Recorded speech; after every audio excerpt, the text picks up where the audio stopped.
Bien, buenas tardes. Muchas gracias a Incuna por permitirme hacer esta presentación. Y el objeto de la misma es una propuesta de conservación para el patrimonio de la central térmica de As Pontes. Ahora mismo estamos en un momento en el cual, lógicamente, hay una serie de centrales térmicas que se van a cerrar y, lógicamente, no nos queremos quedar sin ninguna, digamos, de esa tecnología, de ese patrimonio que, digamos, que mucha gente creemos que tiene y que, lógicamente, tenemos que empezar a valorar y proponer. Una cosa es decir que hay que mantener, pero tenemos que proponer cosas. Bueno. Por lo tanto, vamos a ver un poco el índice de esta presentación. Vamos a hablar, lógicamente, de unas generalidades, una evolución histórica y una propuesta. Vamos a ver qué queremos proponer. Para ello, plantearemos unos criterios de rescate y luego, fruto de esos criterios de rescate, pues nos salen unos elementos a rescatar que van a ser, en este caso, el parque de carbones, la torre de refrigeración, la chimenea, una parte de una subestación de transformación de 400 kilovoltios y un pequeño edificio, de tal manera que podamos establecer en él un centro de referencia. Para finalizar, hablaremos un poco de esa concepción global de la propuesta. Bien, en cuanto a las generalidades, decimos que esta central térmica está ubicada en el municipio de As Pontes, en la zona de Galicia, España, y a 70 kilómetros, digamos, de La Coruña y 72 kilómetros de Lugo. Lógicamente, para hacer una propuesta, digamos, de rescate del patrimonio industrial, es muy importante saber un poco qué está pasando, qué ocurre en una central térmica, ¿verdad? Bueno, pues para ello les propongo ahí vean ustedes ese esquema, es una central térmica en el cual pues tenemos ahí un quemador, en este caso estamos quemando carbón, ese carbón generado, ese carbón al quemarse, pues produce un calor y ese calor, lógicamente, calienta, ven ustedes hay unas tuberías por las cuales circula agua. Ese agua se calienta a una temperatura determinada, pasa a vapor y después de pasar vapor, incluso lo seguimos calentando, con lo cual se llegan a temperaturas, fíjense ustedes, de valor del vapor recalentado de 540 grados y la presión del vapor del orden de 162 bar.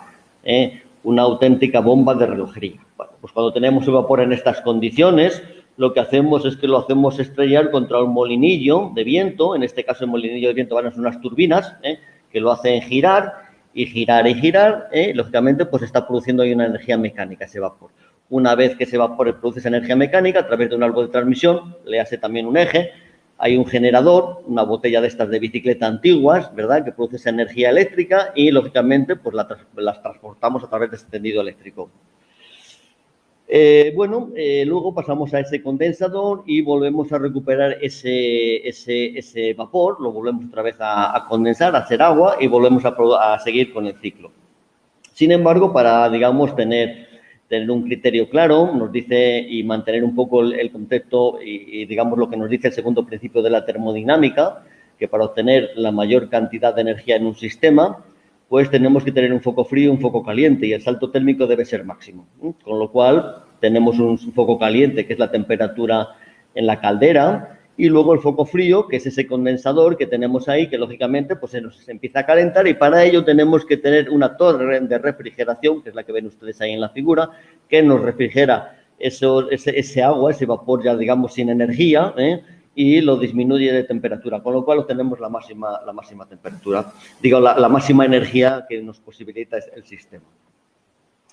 En nuestro caso, pues vamos a tener Las Pontes, el carbón lo tenemos en ese cobertizo tan impresionante, ese parque de minerales que ven ustedes ahí, aparecen luego unas tolvas y unas cintas transportadoras que lo meten a la caldera y van a producir todo el esquema que veíamos antes. Luego, es importante saber que todo esto pues no se produce solamente de una sola vez, sino que hay como 4 grupos que prácticamente son similares y que están en torno de 366 megavatios de potencia. Y ahí ven ustedes también el año de servicio.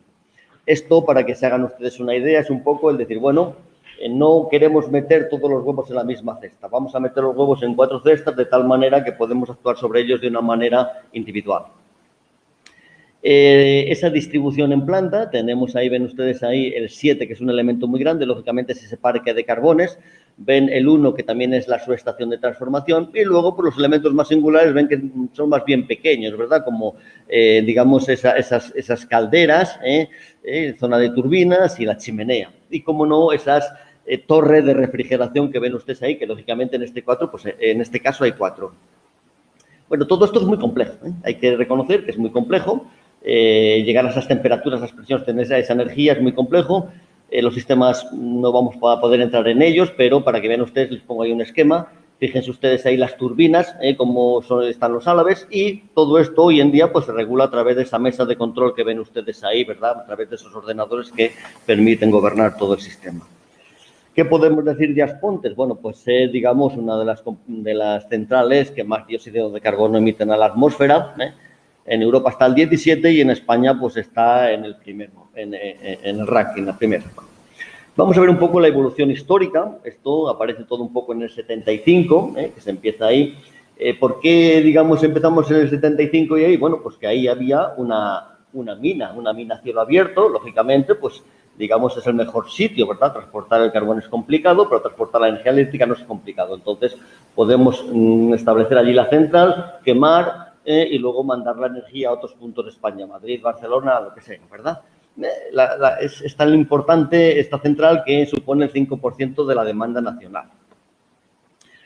Bueno, respecto a esta mina del lignito, ya aparece en el año 42, es bastante complejo y la verdad es que era una mina que al ser a cielo abierto, pues sostenía, digamos, mucho carbón a un precio relativamente barato. Ahí ven ustedes esas explotaciones, esas grandes máquinas, como, digamos, hacen esa excavación y, digamos, el estrato del lignito, pues es sacado.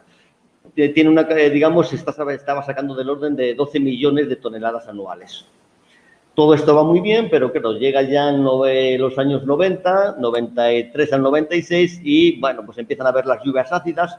En todas las administraciones dicen que, bueno, que hay que empezar a quitar el azufre de esos carbones y entonces, con lo cual, esas combustiones hay que, digamos, mejorarlas. La solución que se adapta aquí es decir, bueno, pues vamos a quemar la mitad del carbón nacional y la mitad del carbón importado, con lo cual nos quedamos en 6 millones de toneladas. De alguna manera aparece también, sigue ese digamos, acoso por parte de las administraciones sobre estos azufres, intentando quitar digamos, la lluvia ácida, y entonces, bueno, pues ya en enero de 2008, pues prácticamente ya no se quema carbón nacional, únicamente queda el importado. ¿Qué hacemos con este elemento? Bueno, ven ustedes ahí el tremendo agujero, el socavón que ha producido esa corta minera, ¿verdad? Bueno, pues lógicamente a alguien se le ocurre con muy buen criterio que eso lo podemos, aparte de algunas grietas que podían existir, rellenarlo de agua y crear un lago artificial. Pues ven ustedes que ese lago artificial produce muchas actividades de ocio, deportivas, culturales, etc. Incluso tuvo un premio de protección a la naturaleza. En su evolución histórica, ya en el 19, Endesa dice, bueno, ya no me salen las cuentas y entonces ya no puedo seguir teniendo esta central abierta porque tengo que pagar también los derechos de ese CO2. Es decir, yo expulso tanto CO2, con lo cual yo lo tengo que pagar. Con lo cual, pues su plan estratégico del 20 al 22 dice que a partir del año 22 es la fecha tope de cierre. A partir de ese momento ya cierra oficialmente. En cuanto a los criterios de rescate, ¿en qué nos basamos? Bueno, pues hay unos criterios de rescate, lógicamente tiene que ser muy importante. Nosotros queremos rescatar ese patrimonio industrial, tenemos que tener muy claro cómo va a ser ese proceso productivo, cómo era en los años 70 del siglo XX ese proceso productivo de obtener electricidad.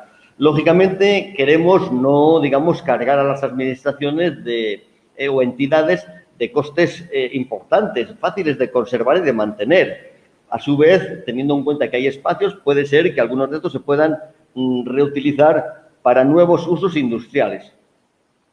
Bueno, también hay muchas veces cuando entramos a sitios que quedan, digamos, como museos o sitios, digamos, en plan turístico, tenemos que tener en cuenta problemas de seguridad. No podemos entrar, por ejemplo, directamente a la sala de calderas. Bueno, pues entonces, bueno, pues todo esto se ha tenido en cuenta. Hay una protección medioambiental, un interés social y demás. En función de estos criterios de rescate, se propone la siguiente propuesta. Vamos a rescatar, o se pretende rescatar, mejor dicho, el parque de Carbones, una torre de refrigeración, la chimenea, una parte de la subestación de transformación y un pequeño edificio, vamos a decir, para hacer un centro de referencia que coja un poco estos elementos. Por lo tanto, ven ustedes ahí el esquema, ese parque de Carbones, el 7 ven ustedes que es lo más grande, la torre de refrigeración, el 6, el 1 que corresponde a esa subestación, la chimenea y un pequeño centro de referencia que, bueno, todavía eso no lo tenemos elegido, ¿verdad? ¿Por qué tenemos que rescatar este parque de Carbones? Bueno, pues un elemento muy singular, ¿eh? Lógicamente, ese parque de Carbones ocupa nada más y nada menos que 10 hectáreas, es muy grande, hay unas máquinas grandísimas, y entonces, de alguna manera, lo que hace es recopilar ese carbón, grandes parvas de carbón, muchas toneladas, y un sistema totalmente automatizado de carga y descarga sobre las cintas transportadoras. ¿Cuál era, digamos, la característica? Bueno, pues el carbón cuando se depositaba allí debido a las lluvias de Galicia, pues había un problema del manejo. Entonces se construyó esa gran nave, una de las grandes, un parque de carbones muy grande, que está constituida por 16 arcos y 160 metros de luz. A ver, 160 metros de luz es prácticamente un puente, ¿eh? Ya se pueden ustedes darse cuenta. Y luego 30 metros de altura libre. Bueno, aquí ven ustedes un poco esa estructura, cómo está constituida. La cubierta, los arcos sujetan a esa cubierta y esa cubierta tiene como dos niveles. Digamos, entre los dos niveles deja un espacio para que entre luz y haya ventilación, ¿verdad? A su vez decimos, bueno, ¿qué podemos hacer aquí? Pues, hombre, hay muchas propuestas, por ejemplo, teniendo en cuenta que eso se puede rescatar, que es un espacio libre, podemos dejar un par de máquinas, como pongo por ahí, ¿verdad?, para que quede prestigio, pero el resto, pues sí que tenemos posibilidad de poner un vivero de empresas. Puede haber actividades industriales relacionadas con las biomasas. A su vez, pues, lógicamente, la administración local y las comunidades autónomas pueden, digamos, utilizar esos espacios para otras cosas. En cuanto a la torre de refrigeración, bueno, pues de las 4 que hay, vamos a quedarnos con una. Esta torre lo que hace, de alguna manera, esa torre hiperbólica, es bastante interesante porque su forma geométrica está en función de provocar una convección natural para evacuar la máxima cantidad de calor de ese condensador que habíamos hablado anteriormente, ¿verdad? Y luego, pues, la chimenea. Ven ustedes que hay una sola chimenea, hablamos de 4 grupos, en el fondo, en realidad, lo que hay son 4 chimeneas. Lo que pasa es que esas 4 chimeneas, que son metálicas, están, digamos, sustentadas por una única chimenea de hormigón armado, Tiene nada más y nada menos que 36 metros de diámetro en la base y 18 en la conación, prácticamente 19. Fíjense usted que estamos hablando de 356 metros. La Torre Eiffel tiene 300 metros. O sea que esto es un poco bastante más grande que la Torre Eiffel, Es una de las chimeneas más grandes de Europa.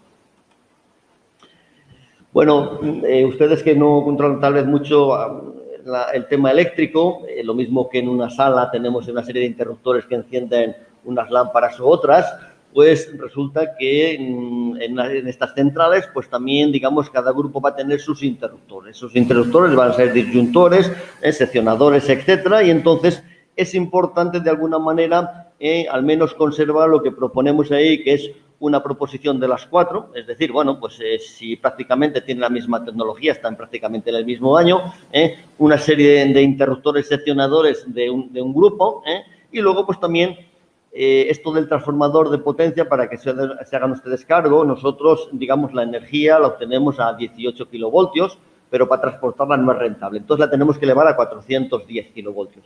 Eso lo hace un transformador que en este caso pues está del orden de 369 megavoltiamperios. Y luego, pues ese sí que hay que buscar, que eso no lo tenemos establecido todavía, un centro de documentación. Fíjense ustedes que sería interesante recoger el proyecto original en papel. Luego, viendo un poco la evolución, fíjense ustedes que los equipos informáticos de los años 70 comparados con los de ahora pues han cambiado muchísimo. Pues tal vez dejar algunos equipos informáticos sería muy interesante para nuestro, digamos, patrimonio industrial, ¿verdad? Hay unos sistemas de control, pequeños elementos significativos. Sí que también resulta muy interesante testimonios orales de los trabajadores, ese patrimonio inmaterial, fotografías, etcétera. Bueno, entonces ahora todo esto, ¿cómo lo podemos plantear? Bueno, podemos hacer, bueno, pues vamos a hacer una propuesta global. ¿Qué relación van a tener los elementos que pretendemos, digamos, conservar entre ellos? Bueno, fíjense ustedes, muchas veces los economistas les gusta mucho hablar de la caja negra, ¿verdad? Es decir, una empresa es una cosa que le llega a unos inputs, hay una caja negra y salen unos outputs, unas materias, ¿verdad? Unas materias primas y salen unos productos transformados. Bueno, y luego esa caja negra que es un poco la propia factoría. Bueno, pues aquí podemos decir que nuestra propuesta, lógicamente, tenemos una entrada de materias primas que corresponde a ese parque de carbones. Hay un proceso de transformación principalmente definido a través de la caldera, el vapor, la turbina y el generador, que eso quedaría muy bien reflejado con la chimenea y la torre de refrigeración y una salida de productos elaborados, que sería un poco esa, digamos, energía eléctrica con esa parte de la subestación, ¿verdad? Algunas veces intentamos hacer una reflexión filosófica, es decir, bueno, recuerdan ustedes los elementos de la naturaleza que proponían los antiguos griegos, decía, bueno, pues la tierra, el agua, el fuego y el aire, ¿verdad? Bueno, pues de alguna manera esa tierra correspondería con el parque de carbones, el agua con la torre de refrigeración, el fuego con la chimenea, el aire también con esa chimenea, y si damos el siguiente paso, Aristóteles hablaba que en el cielo pues había un elemento que era tan especial, que no se corrompía y que entonces tenía unas propiedades diferentes, y hablaba del éter. Bueno, pues supongo que ese éter viene muy bien representado por esa energía eléctrica y en este caso por la subestación de 400 kilovoltios. Y con esto, pues muchas gracias.